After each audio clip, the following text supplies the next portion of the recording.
वंदे मातरम संघातर्फे ठाण्यात आयोजित केलेल्या महाराष्ट्रातील सर्वात मोठ्या माघी गणेशोत्सवात देवाच्या भेटीला मुख्यमंत्री देवाभाऊ येणार आहेत अशी माहिती महोत्सवाचे संस्थापक तथा भाजपचे जिल्हा अध्यक्ष संदीप लेले यांनी दिली आहे. माघी गणेशोत्सवाच्या पूर्वसंध्येला वाजत गाजत श्री गणेशाची विलोभनीय मूर्ती यंदा मध्य प्रदेशातील अहिल्यादेवी होळकर किल्ला येथील प्राचीन गणेश मंदिराच्या प्रतिकृतीत बाप्पा विराजमान झालेत. त्यानंतर आयोजक संदीप लेले यांनी माध्यमांशी संवाद साधला. पुण्यश्लोक अहिल्यादेवी होळकर यांच्या त्रिशताब्दी जयंतीचं औचित्य साधून यंदा ठाण्यातील पाचपाखाडी येथील परमार्थ निकेतन चौकात अहिल्यादेवींच्या किल्ल्यातील प्राचीन गणेश मंदिराची भव्य प्रतिकृती साकारण्यात आली आहे. यंदाचं या महोत्सवाचं हे 4थं वर्ष असून या उत्सवादरम्यान दररोज विविध सांस्कृतिक कार्यक्रम, व्याख्यानं, भजन आणि मुलाखत असे वैविध्यपूर्ण कार्यक्रम आयोजित केले आहेत अशी माहिती देऊन लेले यांनी मुंबई, ठाणे तसंच इतरत्र भाजप महायुतीचा महापौर होऊ दे असं साकडं घातल्याचंही सांगितलं. महापालिकेत लाभाची पदं मिळाली नाहीत तर विरोधात बसणार का या प्रश्नावर बोलताना त्यांनी लाभाची पदं वगैरे आमच्यासाठी गौण आहेत, मात्र जनतेचा लाभ झाला पाहिजे यासाठी संपूर्ण कारभारावर भाजपचा अंकुश असेल असे स्पष्ट केलं. तसंच वंदे मातरम संघाच्या या माघी गणेशोत्सवात देवाच्या भेटीला दरवर्षीप्रमाणे यंदाही देवाभाऊ येतील असा विश्वास व्यक्त करून मुख्यमंत्र्यांसह उपमुख्यमंत्री एकनाथ शिंदे, भाजपचे प्रदेशाध्यक्ष रवींद्र चव्हाण, वनमंत्री गणेश नाईक आदी सर्वपक्षीय नेते, सामाजिक कार्यकर्ते, उद्योजक, कलाकार गणेशोत्सवाला भेट देणार असल्याचंही लेले यांनी सांगितलं. आज गणरायाच्या मूर्तीचं आगमन झालंय. अत्यंत रत्नजडित पितांबरधारी गणेशाचं इथे आम्ही विराजमान केलेले आहेत. उद्या सकाळी त्याची प्राणप्रतिष्ठा होईल आणि उद्यापासून 7 दिवस हा सार्वजनिक उत्सव या ठिकाणी चालेल आणि विविध कार्यक्रम उपक्रम यांनी भरलेला हा उपक्रम आहे. अत्यंत धार्मिक सात्विक पद्धतीने हा कार्यक्रम चालवला जातो. ठाणेकर नागरिक प्रचंड मोठ्या प्रमाणात याला येतात आणि एक ठाणेकरांचा उत्सवाचं स्वरूप याला प्राप्त झालेलं आहे. ठाणेकरांना मी आवाहन करतो की त्यांनी सर्व भाविकांनी मोठ्या संख्येने इथे यावं, गणरायाचे आशीर्वाद घ्यावेत आणि आपल्या सर्वांचं देव भलं करो, सर्वांना चांगली बुद्धी देवो एवढीच मी प्रार्थना करतो.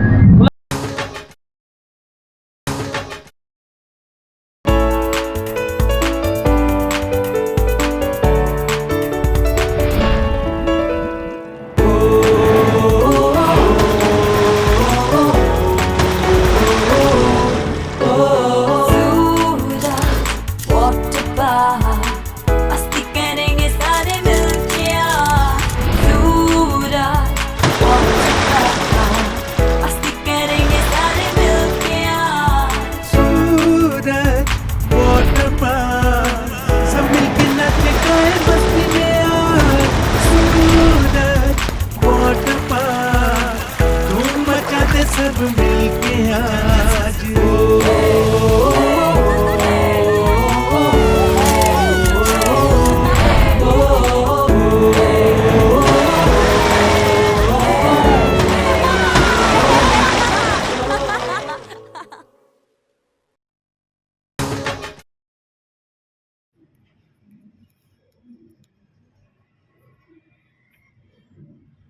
राज्याच्या राजकारणाचं केंद्रबिंदू ठरलेल्या ठाणे महानगरपालिकेच्या महापौरपदाचं भवितव्य अखेर स्पष्ट झाले. आगामी 2.5 वर्षाच्या कालावधीसाठी हे पद अनुसूचित जातींसाठी आरक्षित झालं आहे. महापौरपदासाठी पहिल्यांदाच निवडून आलेल्या दर्शना जानकर तसंच पद्म्या भगत यांच्या नावाची जोरदार चर्चा असून उपमुख्यमंत्री एकनाथ शिंदे महापौरपदाची माळ कोणाच्या गळ्यात घालणार याकडे आता सर्वांचंच लक्ष लागले. नुकत्याच झालेल्या ठाणे महापालिकेच्या निवडणुकीत एकनाथ शिंदे यांच्या शिवसेनेनं 75 जागा जिंकून एकहाती वर्चस्व मिळवले. त्यामुळे ठाणे महापालिकेत शिवसेनेचं पूर्ण बहुमत असून महापौर शिवसेनेच होणार हे स्पष्ट झालं होतं. मात्र महापौर पदाचं आरक्षण काय पडणार याबाबत उत्सुकता निर्माण झाली होती. महापौर पदाच्या आरक्षण सोडतीत हे पद अनुसूचित जातींसाठी आरक्षण झाल्यानं शिवसेनेच्या गोटात हालचाली तीव्र झाल्या असून इच्छुकांनी फिल्डिंग लावण्यास सुरुवात केली आहे. ठाणे महापालिकेच्या महापौर पदासाठी पद्मा भगत तसंच दर्शना जानकर यांची नावं आता चर्चेत आली आहेत. दर्शना जानकर या पहिल्यांदाच निवडून आल्यात, परंतु त्यांची कौटुंबिक पार्श्वभूमी राजकीय असल्यानं त्यांना संधी मिळण्याची शक्यता आहे. तर पद्मा भगत यांच्या नावाची देखील चर्चा आहे. मात्र राज्याचे उपमुख्यमंत्री एकनाथ शिंदे ही महत्त्वाची जबाबदारी कोणावर सोपवणार, या पदावर कोणाची वर्णी लागणार, याची आता राजकीय वर्तुळात चर्चा सुरू झाली आहे.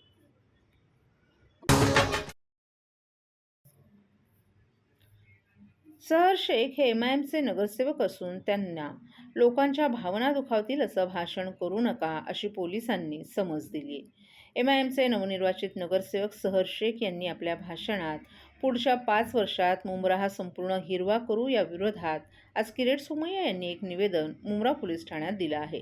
त्यामुळे पोलिसांनी भाषणात समाजाच्या भावना दुखावल्या असल्यामुळे कोणाच्याही भावना दुखावतील असं भाषण करू नका, अशी समज शेख यांना दिली असून आम्ही तशी त्यांना नोटीस दिली असल्याचं वरिष्ठ पोलीस निरीक्षक अनिल शिंदे यांनी सांगितलं.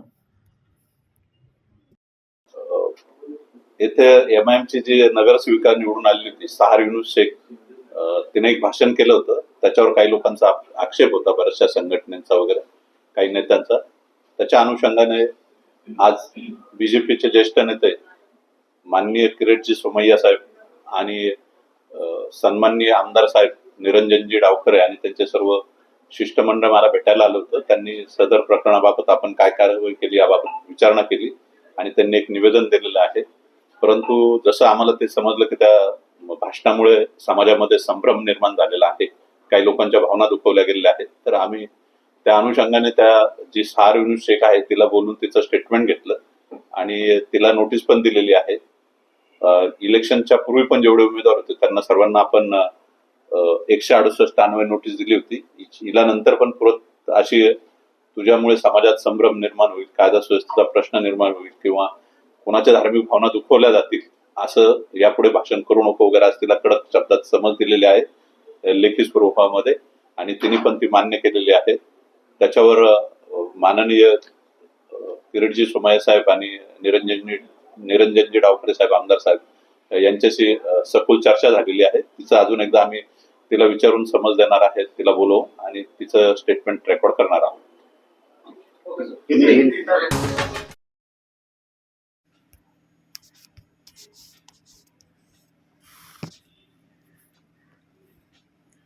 मुंब्रा येथील MIM पक्षाच्या सहर शेख यांनी केलेल्या वक्तव्याच्या निषेधार्थ भाजप नेते किरीट सोमय्या आणि आमदार निरंजन डावखरे यांनी आज मुंब्रा पोलीस स्थानकात वरिष्ठ पोलीस निरीक्षकांची भेट घेतली. शेख यांनी केलेल्या वक्तव्याचा व्हिडिओ यावेळी किरीट सोमय्या यांनी पोलिसांना दाखवला. पोलिसांनी सहर शेख यांच्यावर पहिलीच नोटीस दाखवत कारवाई देखील केली आहे, परंतु ही कारवाई किरीट सोमय्या यांना मान्य नसून त्या नोटीसमध्ये पोलिसांनी येणाऱ्या काळात वृक्ष लावत संपूर्ण मुंब्रा हिरवे करू असं सहर शेख यांच्या म्हणण्यानुसार त्या नोटीसच्या माध्यमातून कारवाई केली असल्याचं किरीट सोमय्या यांनी सांगितलं.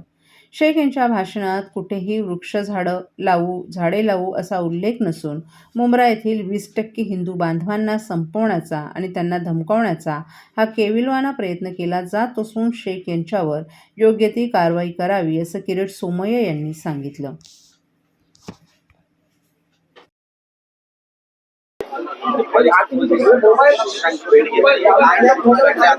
पुन्हा एकदा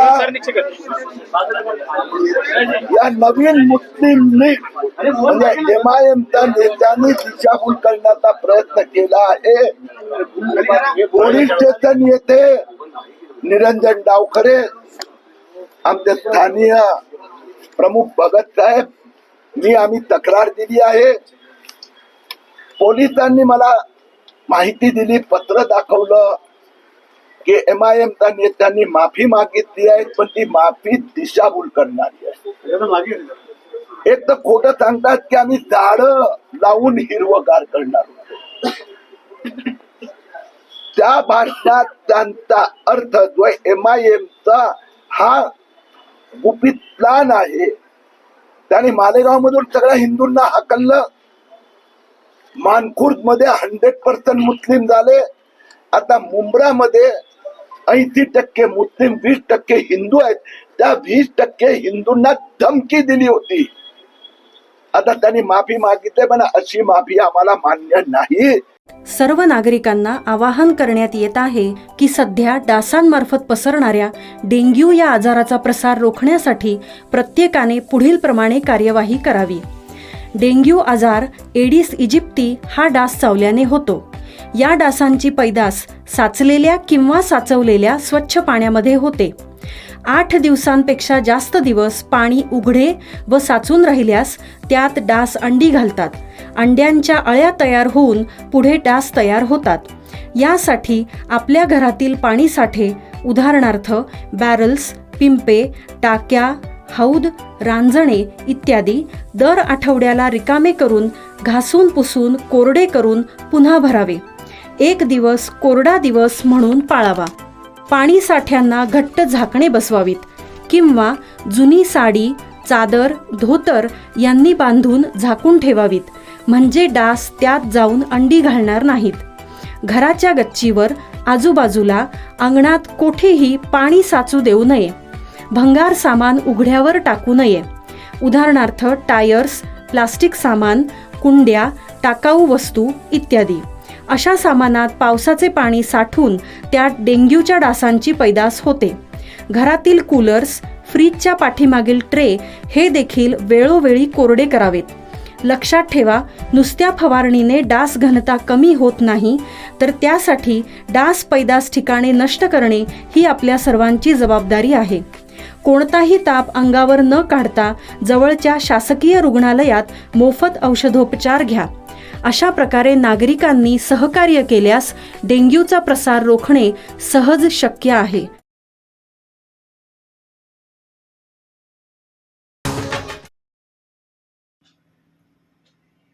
ठाणे महानगरपालिका निवडणुकांच्या निकालानंतर आता सत्ता स्थापनेच्या हालचालींना वेग आलाय. या पार्श्वभूमीवर शिवसेना आणि राष्ट्रवादी काँग्रेस पक्षाच्या पालिकेतील गटनेत्यांची बुधवारी निवड करण्यात आली आहे. या पदांसाठी शिवसेनेचे पवन कदम आणि राष्ट्रवादी काँग्रेसचे नजीमुल्ला यांना नवनिर्वाचित नगरसेवक आणि नगरसेविकांच्या बैठकीत एकमतानं निवडण्यात आले. शिवसेनेच्या नवनिर्वाचित नगरसेवक आणि नगरसेविकांची टिंभिनाका येथील आनंद आश्रम येथे बैठक पार पडली. शिवसेना नगरसेवकांच्या गटनेता निवडीच्या बैठकीत शिवसेनेचे मुख्य नेते तथा उपमुख्यमंत्री एकनाथ शिंदे यांच्या आदेशानुसार शिवसेनेचे नगरसेवक पवन कदम यांची ठाणे महानगरपालिकेच्या गटनेतेपदी निवड करण्यात आली आहे.